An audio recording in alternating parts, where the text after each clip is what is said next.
ओम श्री गणेशाय नमः। नमस्कार बंधुगण, आपण मानंकु समस्तंकु आपणक निजस्व चैनल ज्योतिष दर्पण को मु हार्दिक स्वागत करुछि। आसंतु जानिबा कोन कहूछि आज आपणक राशि आपणक दिन। तेबे चलंतु वीडियोटी आरंभ करिबा आजिर सुविचार सहित। बंधुगण, जदि आपण निजे ही निजकु बुझी गले तेबे एही दुनिया को बुझिबार कोनोसी आवश्यकता पड़िबो नाही। सर्वप्रथमे आसंतु जानिबा आजिर पंचांग। आज हेउछि 8 अगस्त 2025 शुक्रवार, श्रावण मास शुक्ल पक्षर चतुर्दशी तिथि एवं उत्तराषाढ़ा नक्षत्र।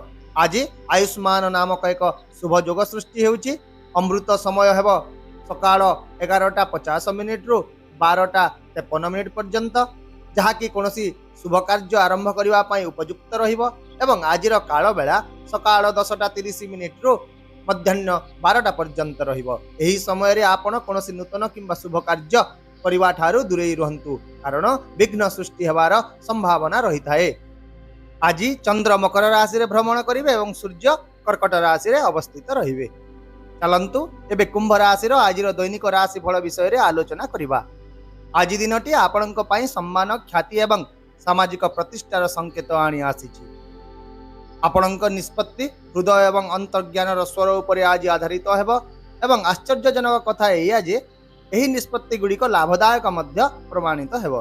विशेषकर आर्थिक क्षेत्र में आपण निज हृदयर कथा को सर्वोपरि रखिबे, किंतु भविष्यत पई किछि आरामदायकता को मध्य आज बलिदान देबाकू पड़िबो। जदि आज कोनोसी चुक्ति किंबा विक्रय संबंधी निष्पत्ति नेबाकू पड़ुछि तेबे लाभ एवं रिस्क उभयर एक संतुलित विश्लेषण करंतु, तापर ही निष्पत्ति नियंतु। परिवार सह जड़ित खुशी आत्ममूल्य भावना को आज मजबूत करिबो, किंतु दिनर किछि अंशरे आपणकु भावप्रवण भाव में मध्य सतर्क रहिबाकू पड़िबो। डिप्रेशन किंबा विरक्ति परि कोनोसी नकारात्मक भावना को आपणक मन उपर आज प्रभाव पकाइबाकू दियंतु नाही।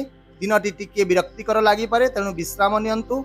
आज कोनोसी हठात यात्रा किंबा कर्मक्षेत्र परिवर्तन मध्य अवश्य संभव देखा जाउछि। गाड़ी चलाइबा समय रे सतर्क रहंतु एवं मानसिक संयम बजाय रखंतु।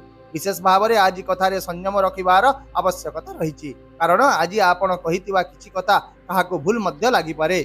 तेणु आज आपण तर्क बदल रे व्यवहारिकता एवं स्पष्टता उपर ध्यान दियंतु, जहा द्वारा कोनोसी भूल बुझामणा सृष्टि हेबो नाही। रोजगार दृष्टि दिनटी भल रहिबो एवं जड़े अभिज्ञ व्यक्ति आपनको सठिक मार्गदर्शन मध्य प्रदान करिवे। आपणको आत्मविश्वास एवं कठिन परिश्रम एई दुईटी चाबी आज आपणको पई प्रत्येक ताला खोली पारे, किंतु मने रखंतु जे काहाको क्षति पहुंचाई निजे फायदा नेबार प्रवृत्ति दूरे रहंतु। सेहीपरि कर्मक्षेत्र रे सहकर्मी किंबा वरिष्ठ व्यक्ति कथारे अस्पष्टता हेतु आपणको आज निष्पत्ति नेबारे असुविधा हेबो।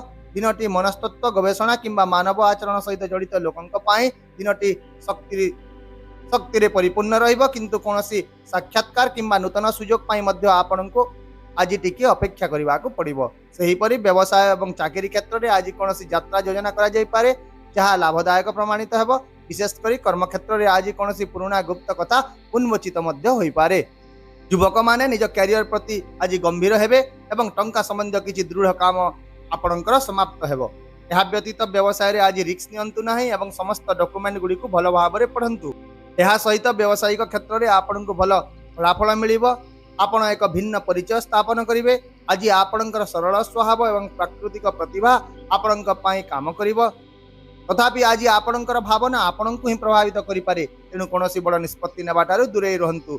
जदि जिनिस गुड़िक आपणक योजना अनुसार हेउ नाही तेबे किछि समय पई हृदयर कथा शुणंतु एवं आत्मनिरीक्षण करंतु। निशा ठारू दूरे रहंतु, कारण एहा केवल आपणक पई नुहे बरं आपणक निकटतर लोकंक पई मध्य क्षतिकारक होई पारे। आर्थिक कारोबार रे जेकोसी असंपूर्ण किंबा भ्रामक सूचना आज आपणको क्षति पहुंचाइबो, तेणु ए दिगरे सतर्क रहंतु। विशेष भाव में आज मामूंक पक्षरु आर्थिक लाभर संकेत रहिछि। कार्यशैली को उन्नत करबा उपरे ध्यान दियंतु। आपणकर अंतर्ज्ञान आपणको मार्गदर्शन करबा को दियंतु एवं आपणकर तात्विक दृष्टिकोण सहित भावना को संतुलित करंतु। यदि आपण जने वक्ता, लेखक किंबा कोनोसी आईटी क्षेत्र में जड़ित अछंती तेबे आजिर समय आपणक स्थिति को मजबूत करिबारे सहाय्य करिबो। पारिवारिक दायित्व जो कार्य क्षेत्र में समयर अभाव मध्य होई पारे, तेणु आपण फोन किंबा वैषयिक उपाय रे आपणकर कार्य गुडी को भल भाव में परिचालना करंतु। एबे आसंतु जानिबा आजिर स्वास्थ्य स्थिति। स्वास्थ्य दृष्टिकोण दिनटी शांत एवं धीर चलिबा सहित आरंभ करंतु। यह केवल ଆପଣଙ୍କୁ ମାନସିକ ଆଶ୍ୱସ୍ତି ଦେବ ନାହିଁ, ବରଂ ଆପଣଙ୍କୁ ସକାରାତ୍ମକ ଶକ୍ତିରେ ମଧ୍ୟ ପରିପୂର୍ଣ୍ଣ କରିବ। ଆପଣ ଅପରାହ୍ନରେ କ୍ଳାନ୍ତ ଅନୁଭବ କରିପାରନ୍ତି, କିନ୍ତୁ ଚିନ୍ତା କରନ୍ତୁ ନାହିଁ, ସମୟ ସହିତ ସବୁକିଛି ଠିକ୍ ହୋଇଯିବ। କ୍ୟାଫିନ୍ ଯୁକ୍ତ ପାନୀୟ ପରିହାର କରନ୍ତୁ ଏବଂ ତାଜା ଫଳ ରସ ପିଅନ୍ତୁ। ଏହା ସହିତ ଆଜି ସନ୍ତୁଳିତ ଖାଦ୍ୟ, ଧ୍ୟାନ ଏବଂ ନିୟମିତ ନିଦ୍ରା ଆପଣଙ୍କୁ ସୁସ୍ଥ ରଖିବ। ପାରିବାରିକ ଦୃଷ୍ଟିରୁ ପରିବାରରେ ଆଜି କୌଣସି ଭୁଲ ବୁଝାମଣା ହୋଇପାରେ ବା ଯଦି ଆଗରୁ ଚାଲିଛି ତେବେ ତାହା ସମାଧାନ ହୋଇଯିବ। ତେଣୁ ଆପଣଙ୍କର ସମସ୍ତ ଶକ୍ତିର ସଦୁପଯୋଗ କରନ୍ତୁ।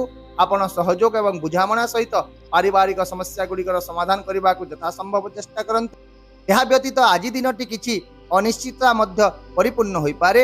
ପିଲା କିମ୍ବା ବୟସ୍କଙ୍କ ସହ ଜଡ଼ିତ ଯେକୌଣସି ଚିନ୍ତା ଆପଣଙ୍କ ମନକୁ ବିଚଳିତ କରିପାରେ। ପାରିବାରିକ ଭାବନା ଟିକେ ଶୀତଳ ରହିବ ଏବଂ କାହାର ଆଚରଣ ଯୋଗୁଁ ଆପଣଙ୍କର ମନ ଦୁଃଖ ମଧ୍ୟ ହେବ। କିନ୍ତୁ ଆଜି କୌଣସି ପୁରୁଣା ଗୁପ୍ତ କଥା ପ୍ରକାଶ ପାଇପାରେ କିମ୍ବା କୌଣସି ଭାବପ୍ରବଣ ସତ୍ୟ ପ୍ରକାଶ ପାଇପାରେ, ଯାହା ଆପଣଙ୍କର ଦିନଟିକୁ ସ୍ୱତନ୍ତ୍ର କରିବ। ଏବେ ଆସନ୍ତୁ ପ୍ରେମ ଏବଂ ବୈବାହିକ ଜୀବନ ବିଷୟରେ ଆଲୋଚନା କରିବା। ଆଜି ଆପଣ ଭାବପ୍ରବଣ ଗଭୀରତା ଏବଂ ଘନିଷ୍ଠତା ଖୋଜିବେ। ନିଜ ସମ୍ପର୍କରେ ସ୍ଥିରତା, ସୁରକ୍ଷା ଏବଂ ଉଷ୍ମତାର ଭାବନା ଖୋଜିବେ। ଆଜି ଆପଣଙ୍କ ସମ୍ବେଦନଶୀଳତା ବୃଦ୍ଧି ପାଇବ, ଯାହା ଆପଣଙ୍କୁ ଆପଣଙ୍କ ସାଥୀଙ୍କ ଭାବନାକୁ ଭଲ ଭାବରେ ବୁଝିବାରେ ସାହାଯ୍ୟ କରିବ। ଖୋଲା ଏବଂ ସ୍ପଷ୍ଟ ଯୋଗାଯୋଗ ସମ୍ପର୍କକୁ ମଜବୁତ କରିବ। ଆଜି ଆପଣ କୌଣସି ଜଣେ ବିଶେଷ ବ୍ୟକ୍ତିଙ୍କ ଆଧ୍ୟାତ୍ମିକ ଶକ୍ତି ଏବଂ ଆକର୍ଷଣ ଦ୍ୱାରା ମଧ୍ୟ ପ୍ରଭାବିତ ହୋଇପାରନ୍ତି। ଯଦି ଆପଣ କୌଣସି ଏକ ବଡ଼ ନିଷ୍ପତ୍ତି ନେବାକୁ ଚାହୁଁଛନ୍ତି, ତେବେ ଆପଣ ନିଜର ଅହଙ୍କାରକୁ ପାଶୋରି ରଖନ୍ତୁ ଏବଂ ପ୍ରେମକୁ ପ୍ରାଥମିକତା ଦିଅନ୍ତୁ। ବିଶେଷ ଭାବରେ ଆଜି ଆପଣ ଦୈନନ୍ଦିନ ବ୍ୟସ୍ତତାରୁ କିଛି ସମୟ ବାହାର କରନ୍ତୁ ଏବଂ ଆପଣଙ୍କର ସୌକ ଗୁଡ଼ିକ ପୂରଣ କରନ୍ତୁ। ତା ସହିତ ଆପଣଙ୍କ ଜୀବନସାଥୀଙ୍କ ସହିତ ମଧ୍ୟ କିଛି ରୋମାଣ୍ଟିକ ମୁହୂର୍ତ୍ତ ବିତାନ୍ତୁ। ଯଦି ବାହାରକୁ ଯିବା ସମ୍ଭବ ନୁହେଁ, ତେବେ ଘରେ ମଧ୍ୟ ତାଙ୍କ ସହିତ ସମୟ ବିତାନ୍ତୁ। ତା ସହିତ ପ୍ରେମ ଏବଂ ଘନିଷ୍ଠତା ଉଭୟକୁ ସମାନ ସ୍ଥାନ ଦିଅନ୍ତୁ, ଯାହାଦ୍ୱାରା ଆପଣ ଦୁହିଁଙ୍କ ଭିତରେ ସମ୍ପର୍କ ଆହୁରି ନିବିଡ଼ ହେବ ଏବଂ ପ୍ରେମ ବଢ଼ିବ।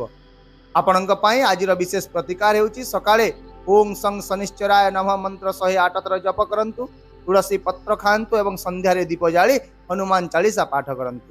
ତା ସହିତ ଗରିବ ଲୋକଙ୍କୁ କିଛି ଧଳା ଜିନିଷ ଦାନ କରନ୍ତୁ।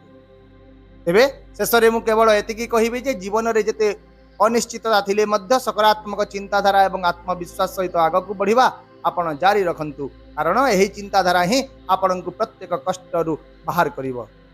ଆଶା କରୁଛି ମୋ ଦ୍ୱାରା ଦିଆଯାଇଥିବା ଏହି ସୂଚନା ଆପଣଙ୍କ ପାଇଁ ନିହାତି ଉପଯୋଗୀ ରହିବ।